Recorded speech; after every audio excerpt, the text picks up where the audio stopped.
हवेली से मेरा मकान अच्छा है। ये तमाम मुल्कों में फैली हुई बर्बादी खुदा का शुक्र है, मेरा हिंदुस्तान अच्छा है, मेरा हिंदुस्तान अच्छा है। आपने देखा होगा हमारे मैं निष्पक्ष विनायक मंडल पर खुश होता हूँ। मैं आज इस सदन के विषय के विपक्ष में अपने विचार प्रस्तुत करने हेतु सभा में उपस्थित हूँ। अध्यक्ष महोदय, मैं उस मंच के सामने बैठी अपने मन मस्तिष्क में चल रहे झंझावातों को झेल रही थी, विषय के पक्ष में दिए जा रहे तर्कों और आंकड़ों को सुन रही थी।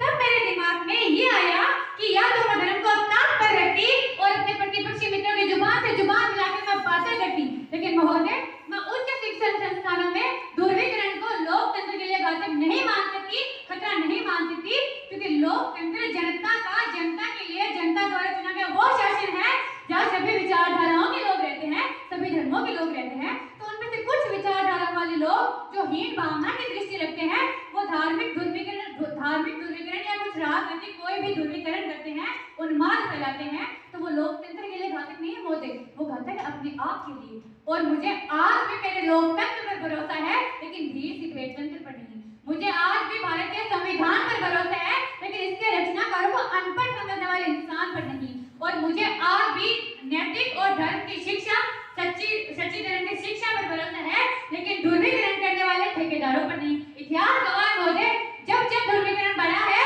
तो वो ध्रुवीकरण करने वाले लोग ही जरूर मिट गए, लेकिन लोकतंत्र आज भी वैसा का वैसा चल रहा है।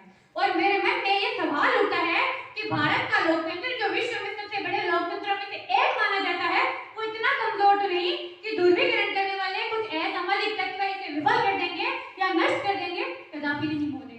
अरे अरे, खिलाफ है तो होने दो, चांद थोड़ी है। खिलाफ है तो होने दो, चांद थोड़ी है। ये सब धुआं है, कोई आसमान थोड़ी है। जी हाँ महोदय, भारत देश है जिसमें सभी धर्म अपनी अलग अलग विशेषता कायम किए हुए हैं, और भारत के संविधान अनुच्छेद 25 के अंतर्गत हमें धर्म की या पूर्ण स्वतंत्रता दी जाती है कि हम कोई भी मजहब या कोई भी धर्म को अपना सकते हैं। लेकिन महोदय, हम सभी को इनको एक बेड़ी में बांधकर इनकी विशेषता खत्म नहीं कर सकते।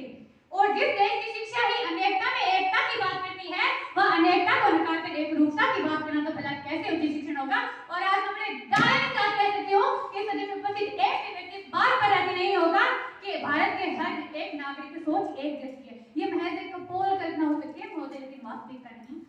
पर हकीकत से नजरें चुराई हैं, हकीकत से नजरें चुराई हैं। अरे कितने बेनकाब चेहरे हैं जो मुंह छुपाए हैं।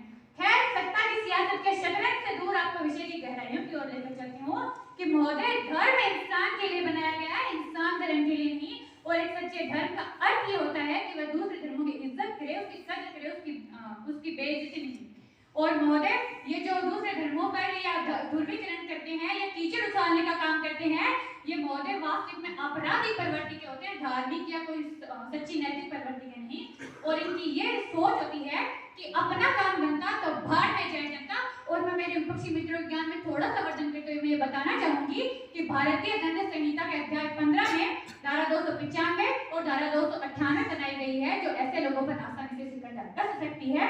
और इसके उदाहरण पर सलमान रश्दी की पुस्तक शैतानी आयात और तस्लीमा नसीब की किताब को धारा 295A के तहत प्रतिबंधित भी किया गया था। और हमारे धार्मिक संस्कृति या भारतीय संस्कृति को समझने के लिए इसके अतीत को जानना बहुत आवश्यक है। अध्यक्ष महोदय, ये वही अखंड भारत है जहाँ डाल डाल पर सोने की चिड़िया बसेरा करती थी। ये वही अखंड भारत है जहाँ नालंदा और तक्षशिला जैसे विश्वविद्यालय ने अपने ज्ञान का लोहा पूरे विश्व में लहराया था। और ये वही अखंड भारत है जहाँ स्वामी विवेकानंद जी ने अपने देश की संस्कृति द्वारा पूरे विश्व में जागृति का संदेश दिया था। और ये वही अखंड भारत है जहाँ चरक और सुश्रुत ने अपनी चिकित्सा पद्धति से पूरे विश्व को नया जीवन दान दिया था। और हमारा सीना गर्व से तब चौड़ा हो जाता है जब भारतीय संस्कृति का डंका विदेशों की सरजमी पर भी बज रहा है। जी हाँ महोदय, आपको जानकर आश्चर्य होगा कि आज अमेरिका जैसे शक्तिशाली देशों में भी एक डलास नामक शहर में 2000 बच्चों को एक साथ बैठाकर भगवान श्री कृष्ण के मुख से अवतरित भगवत गीता का पाठ करवाया गया है। क्योंकि जब संस्कारों का संबंध टूटने लग जाता है, धर्म, अधर्म, सच्चाई और बुराई का अंतर खत्म होने लग जाता है और जीवन के स्थिर ढांचे का संभालना बहुत मुश्किल हो जाता है, तब हमें ध्रुवीकरण को छोड़कर धार्मिकता और नैतिकता की भावना बतानी बहुत आवश्यक हो जाती है। और महोदय, मैं भी मानती हूँ कि ध्रुवीकरण, धार्मिकता, धर्मांतर में अंतर होता है, लेकिन महोदय, एक मछली के गंदे होने से पूरे तालाब पर निशान नहीं लगाया जा सकता। तब मेरा मन करता है कि मैं आप